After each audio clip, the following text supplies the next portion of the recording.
안녕하세요 여러분. 오늘은 스임하고 1.3 연직면상의 운동에 대한 얘기를 해볼 겁니다. 자, 저번 시간에 선생님하고 뭐에 대한 걸 배웠냐면 등가속도 운동에 대한 것과 등가속도 운동 공식 4가지를 배웠죠. 그 유도 과정과 응용 문제까지 해결해 봤는데요. 자, 그 대표적인 예로 일상생활에서 경험할 수 있는 가장 대표적인 등가속도 운동 문제가 연직면상에서의 낙하 운동입니다. 그런데 그 낙하 운동 같은 경우에는 초속도의 방향에 따라서 우리가 자유낙하 운동, 연직 상방 운동, 연직 하방 운동으로 구분할 수가 있고, 일반적으로는 초속도 방향을 플러스 방향으로 잡고 중력 가속도의 방향을 그거에 맞춰서 플러스든 마이너스든 정의하는 것이 연직면상에서의 운동을 계산하는 핵심입니다. 그런데 사실은 여러분들이 가장 어렵게 나오는 문제는 연직 상방 운동이고요. 그 연직 상방 운동의 대칭성을 이용해서 조금 더 쉽고 직관적으로 문제를 해결할 수 있는 방법에 대한 얘기를 해보도록 할 겁니다. 자, 일반적으로 여러분들이 중력 가속도다 하면 잘 알고 있을 거라고 생각돼서 너무 깊게 얘기하진 않을 건데, 우리가 중력 가속도라고 하는 것이 뭐냐라고 물어보면 지구의 중력에 의해서 생기는 낙하 가속도다라는 건데요. 지구의 중력을 뒤에 가서 얘기하지만 mg라는 그 힘을 받게 되는데, 그 mg라고 하는 힘의 g에 해당하는 가속도의 크기가 9.8m/s 제곱이다라고 하는 것은 여러분들이 이제 사실 꼭 이 수업이 아니더라도 잘 알고 있을 거고요. 그걸 우리가 10m/s 제곱으로 대부분의 이책 문제에서는 해결하게 됩니다. 자, 그래서 우리가 자유낙하 운동이라고 하는 것은 어떻게 얘기를 하는 거냐면, 초속도가 0이니까 그냥 낙하하는 방향이 아래쪽으로 정해져 있고, 그 낙하하는 그 방향으로 가속도가 g로 일정한 운동이니까, 여러분들이 그냥 공식을 쓸 때 v는 gt라고 하는 공식, y는 이번에는 x가 아니고 y입니다. 2분의 1 gt제곱, 그리고 2a의 y는 v제곱이다라고 하는 3개의 공식으로 여러분들이 얘기하거나, 굳이 뭐 평균 속도까지 쓴다면 2분의 v 곱하기 t가 y다라고 하는 공식까지 쓸 수는 있겠죠. 평균 속도 공식은 선생님보다 여러분들이 더 잘하리라 믿고요.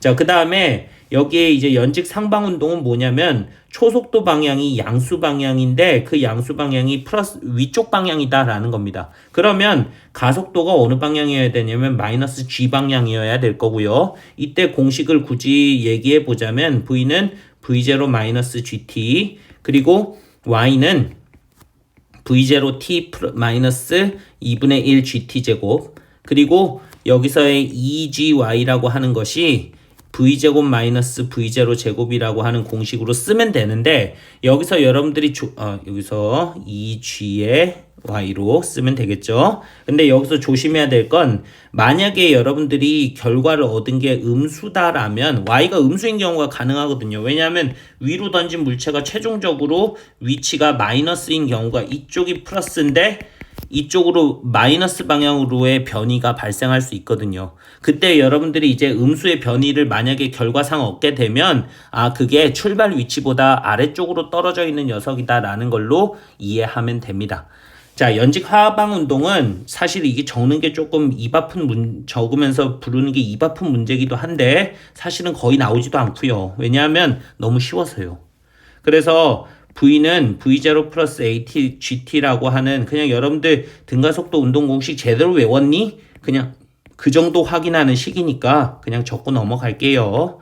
자, 그러면 요렇게 여러분들이 연직 상방 운동, 연직 하방 운동에 대한 얘기까지 해봤다면, 이걸 가지고 여러분들이 적용하는 건 선생님하고 같이 보면서 할 일이지만, 여러분들이 이제 책을 통해서 연습이 좀 필요하고요. 여러 상황을 보면서 자유낙하 운동이든 연습하는 게 필요하고, 선생님은 이제 연직 상방 운동의 대칭성에만 좀 포커스를 맞춰서 얘기를 할 겁니다. 이게 직관적으로 푸는 문제의 대표적인 케이스이기 때문에 그래요.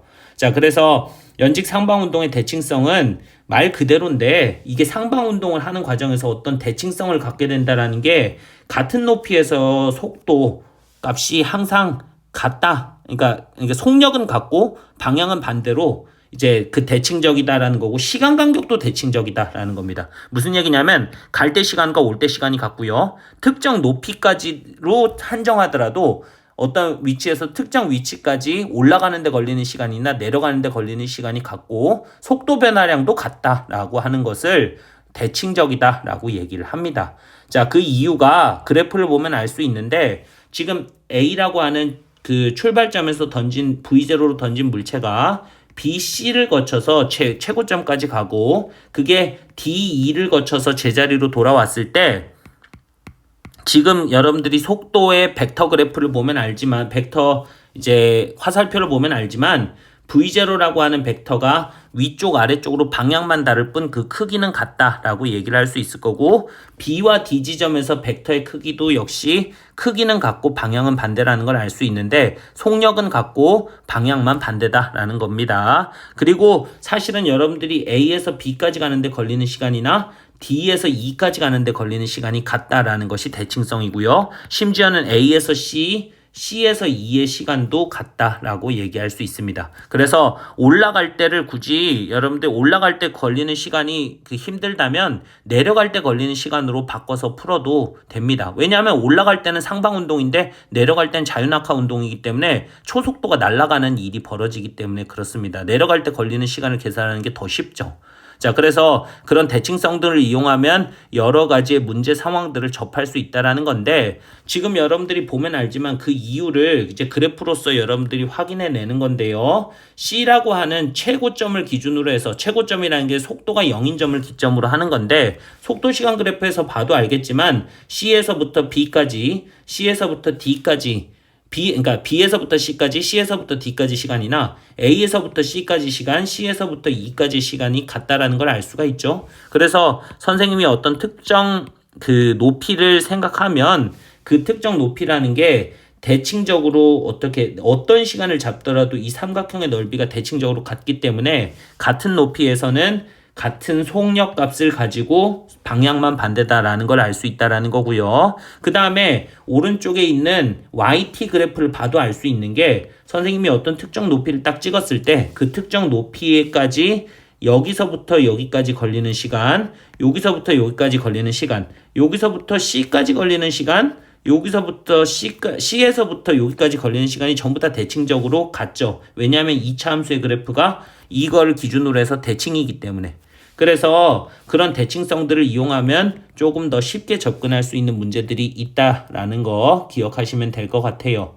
자, 그러면 아래쪽에 예제 하나를 보면서 그 대칭성을 한번 확인해 볼 건데요. 자, 이건 풀이 방법이 여러 가지가 있지만 가장 직관적이고 가장 쉬운 방법으로 풀어볼 거고 나머지는 선생님 책에 있는 방법으로 가름하도록 하겠습니다. 자, 그러면 지구가 아닌, 자, 지금 예제는 지구가 아니에요. 자, 황당하죠. 지구가 아닌 어떤 행성의 표면에서 연직 위로 공을 던지니까 아래와 같은 높이 시간 그래프, YT의 그래프를 얻었습니다. 자, 그때 최고점의 높이만 주어졌는데 25m고 갔다 오는 데까지 5초가 걸렸다고 하네. 그러면 여러분들이 보자마자 뭐를 확인해야 되냐면 이 25m가 되는 순간의 시간값을 확인해야 되는데 그 순간의 시간값이 2.5초일 때다라는 걸 바로 체킹해야 됩니다. 왜냐하면 가는데 걸리는 시간과 그러니까 올라가는데 걸리는 시간과 내려가는데 걸리는 시간이 다를 이유가 없는데 갔다 왔다 하는데 5초 걸렸잖아. 그러면은 여기에 여러분들 당연히 시간값이 2.5초다라는 것을 얘기할 수 있을 거고 결국은 2.5초 동안에 이제 그 25m라고 하는 높이를 올라간 거다라고 생각하면 되겠네요. 그런데 가장 쉽게 푸는 방법은 결국은 이 델타 y라고 하는 이 y의 변화량 25가 뭐다라고 얘기할 수 있냐면 평균 속도의 관점에서 생각해 보면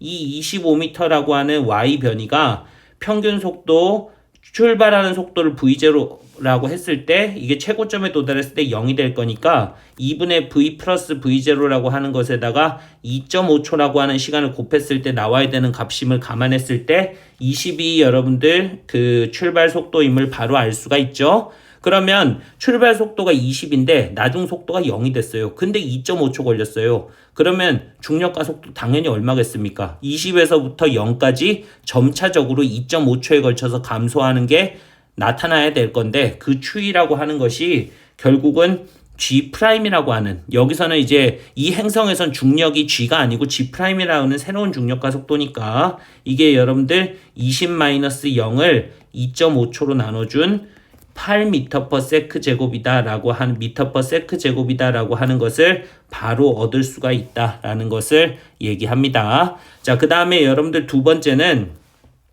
공의 출발 속력을 물었는데 이미 구했습니다. 공의 출발 속력은 20m/s죠. 그래서 여러분들이 이제 그 대칭성을 이렇게 이용해서 풀면 문제를 아주 직관적으로 쉽게 풀 수 있는 이제 파워풀한 어떤 도구를 갖게 되는 거니까 여러분들이 이걸 이용해 가지고 풀이를 하는 연습을 한번 해보시기 바랍니다. 선생님 책에 연습할 수 있는 예제들이 제법 있습니다. 알겠죠? 자, 여러분들 오늘도 고생하셨고요. 항상 열심히 공부하시는 여러분들 응원합니다. 수고하셨습니다.